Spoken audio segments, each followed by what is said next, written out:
Hello student, स्वागत है आपका फिजिक्स हिंदी के इस यूट्यूब चैनल के अंतर्गत। My self Anuj Kumar Mishra. जैसा कि आप जानते हैं कि मैं आपको पीछे चैप्टर नंबर 3 मानव जनन को खत्म किया। उसमें विभिन्न जितने टॉपिक्स थे मैंने बताए और उन टॉपिक्स के बारे में आशा करते हैं आप अच्छे से पढ़ लिए होंगे।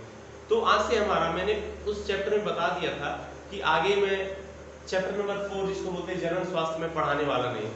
लेकिन अचानक से मेरे दिमाग में ख्याल आया कि अगर मान लीजिए किसी तरह बच्चे का कुछ लॉस हुआ तो मुझे बहुत ही तकलीफ होगी आगे जाके कि मैं कुछ छोड़ दिया हूँ। तो मैं नहीं चाहता हूँ कि आपकी पढ़ाई में कोई कसर रहे, इसलिए मैं देखिए रात को 12 बजे भी शूटिंग करने के लिए रेडी हूँ और ये कर रहा हूँ। ये वीडियो आप रात को पा रहे हैं तो देखिए मैं लिख रखा हूँ और ताकि टाइम बचे। तो इसलिए एक्चुअली क्या है, लिख रखा मैं पहले से था, वीडियो शूट कर रहा था तो मैंने कैमरे का बटन ऑन करना ही भूल गया था, इसीलिए कब से बोल रहा था रिकॉर्डिंग हो ही नहीं रही है। क्या किया जा सकता है, तो उसी को मैं फिर से वर्क चेक कर लेता हूँ कंफर्मेशन के लिए। सॉरी फॉर द हाँ हो रहा है, अच्छी बात हो रहा है। तो इसके पहले ऐसे मेरे साथ हो गया, तो चलिए कोई बात नहीं, आप लोगों का प्यार सपोर्ट बना रहे, यही बहुत है मेरे लिए और कुछ नहीं चाहिए मुझे। ठीक है, तो उस चैप्टर को मैं रोकूंगा नहीं और चैप्टर को स्टार्ट करता हूँ। जो चैप्टर है जनन स्वास्थ्य, इसके बारे में मैं पिछले आधे घंटे से चिल्ला रहा था इस बंद कमरे में, रात को अंधेरे 12 बजे। कोई मतलब नहीं है इसका, लेकिन कोई बात नहीं यार, तुम लोगों का ताकत है ना बहुत है, उससे अधिक मुझे कुछ चाहिए ही नहीं। ठीक है, तो चैप्टर नंबर 4 है, चैप्टर नंबर 4 जनन स्वास्थ्य। इसमें क्या करते हैं, जनन स्वास्थ्य किसे कहते हैं, सबसे पहला टॉपिक बनता है।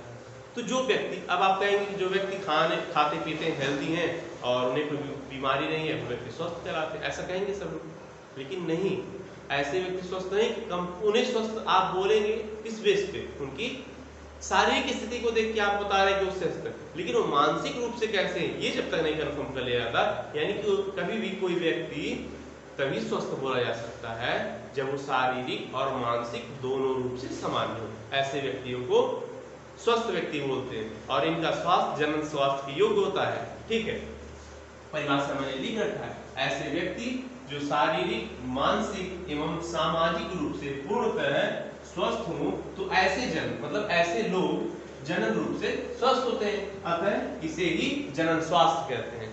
मतलब कि शारीरिक तीनों चीज होना चाहिए, शारीरिक यानी कि उनकी मतलब कोई रोग हो तो ठीक हो जाएगा, उनकी क्षमता हो कि इस रोग को ठीक कर ले दोबारा। ये नहीं खांसी जुकाम बुखार आ गया तो वो एक बार खांसी जुकाम बुखार आ गया तो बाद में वो अस्वस्थ हमेशा रहेंगे, नहीं, उनके अंदर एक क्षमता हो कि बाद में उसको रिकवर कर ले मानसिक रूप से। अच्छा, कुछ लोग ऐसे होते हैं कि मतलब सनकी टाइप के होते हैं, पागल होते हैं, मतलब कि अब क्या मैं बताऊं आपसे एज ए बायोलॉजिकल स्टूडेंट, लेकिन मुझे हंसी आता है सनकी लोगों के बारे में सोच के।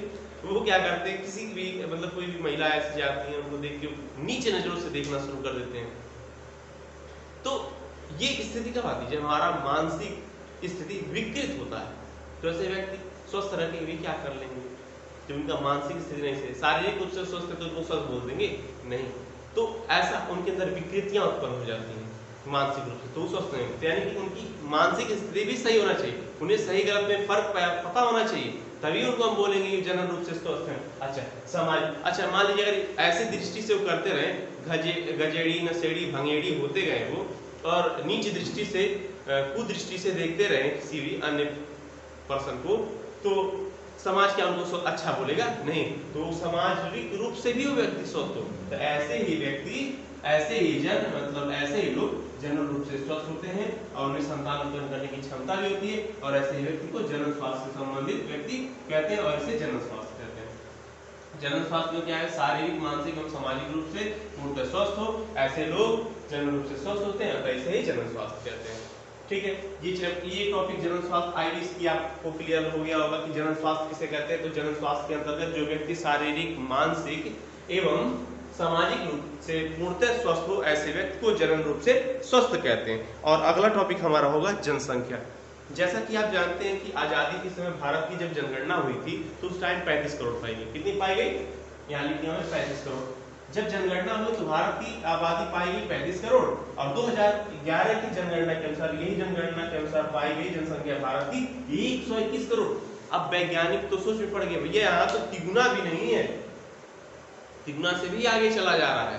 तो यानी कि अब उस टाइम आप अनुमान लगा सकते हैं कि 2011 में वैज्ञानिक क्या सोचे, वो कहें कि भविष्य में जाके यही जनसंख्या दुगनी हो जाएगी, यानी कि 121 का सीधे 242 करोड़। यार यहाँ पे आप जान रहे हो कि हमारे पास भारत में जनसंख्या इतनी अधिक है, बढ़ती जाएगी बढ़ती जाएगी।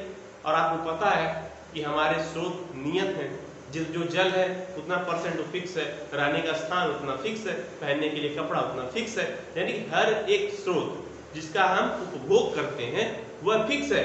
पर उपभोगकर्ता की संख्या फिक्स नहीं है, वो दिन प्रतिदिन बढ़ते जा रहे हैं। अगर ऐसे बढ़ते जाएंगे तो हमारा कंज्यूमिंग रेट बढ़ेगा और हमारा क्या सोर्स रेट क्या होगा, घटेगा। सोर्स घटेगा, कंज्यूमिंग रेट बढ़ेगा, तो हमारे संसार में क्या हो जाएगा, असंतुलन उत्पन्न हो जाएगा। और असंतुलन का परिणाम बहुत ही बुरा होता है। इसलिए वैज्ञानिकों का इस सोच कि आगे जाके ही जनसंख्या जस्ट डबल न हो जाए, विभिन्न विभिन्न प्रकार की युक्तियां चलाई गई जिससे कि इन जनसंख्याओं पे कंट्रोल पाया जा सके, बढ़ती जनसंख्या पे। और हाँ, 2020 इस टाइम कोरोना काल है तो सब लोग कैलकुलेट कर लिए 128 करोड़ के करीब है। तो आप देख सकते हैं दुगना नहीं हुआ है, 7 ही करोड़ का मतलब इसमें प्लस आया है, तो इतना ज्यादा इशू नहीं है, ये इतना चल सकता है नियर अबाउट में। लेकिन इसका डबल 242 128 अब नियमित इसलिए नियमित है क्योंकि विभिन्न विभिन्न प्रकार की युक्तियां चलाई गई। उन्हीं युक्तियों के बारे में इस चैप्टर जनन स्वास्थ्य में हमको पढ़ना है।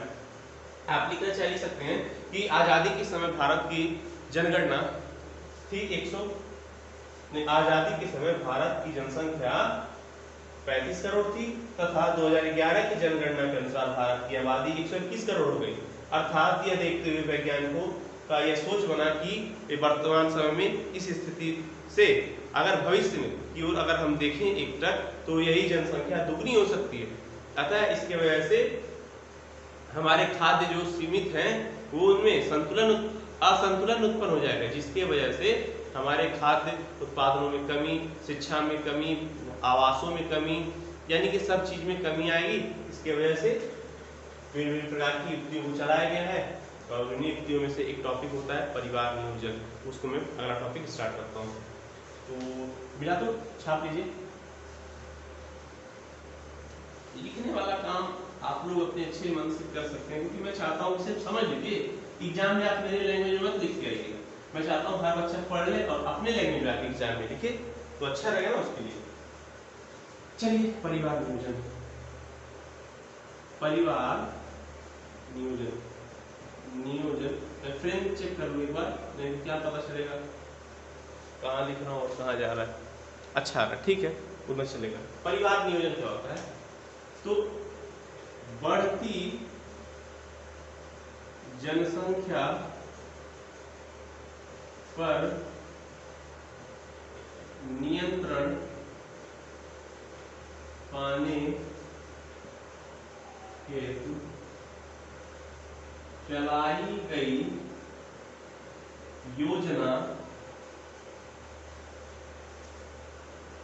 ही परिवार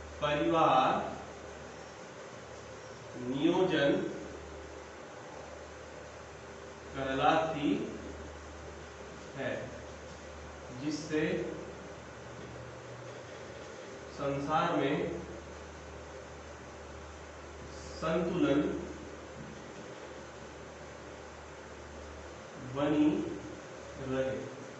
संतुलन बनाए रखने के लिए इसको चलाया गया। परिवार नियोजन क्या होता है, बढ़ती जनसंख्या पर नियंत्रण पाने हेतु चलाई गई योजना को ही परिवार योजना को ही परिवार नियोजन योजना ठीक कहलाती है।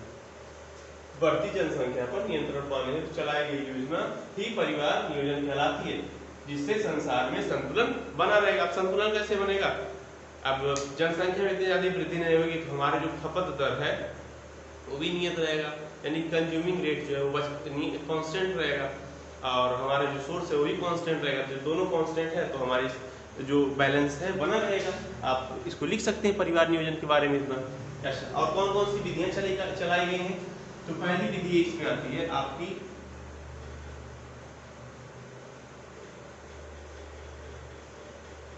जनन की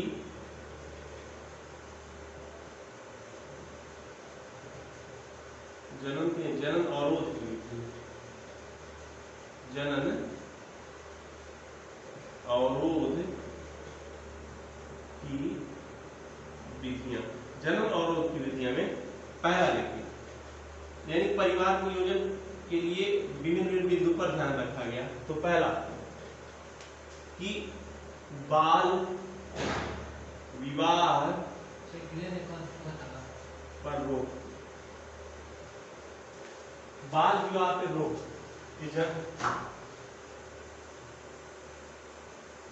बाल विवाह पर रोक जनन अवरोध की पहली विधि है। और दूसरा होगा जनन हेतु आवश्यक कृत्रिम संसाधनों जैसे अंडों वाल्व का प्रयोग। तीसरा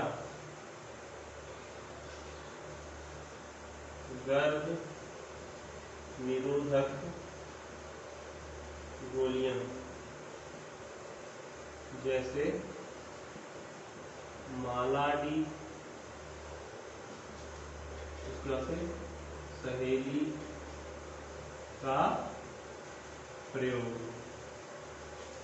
चौथा 5 नंबर में आएगा तो आप ऐसे ही लिख दीजिए। और चौथा लिखेंगे प्रॉपर्टी प्रॉपर सेवन का गर्भाशय में रोपण।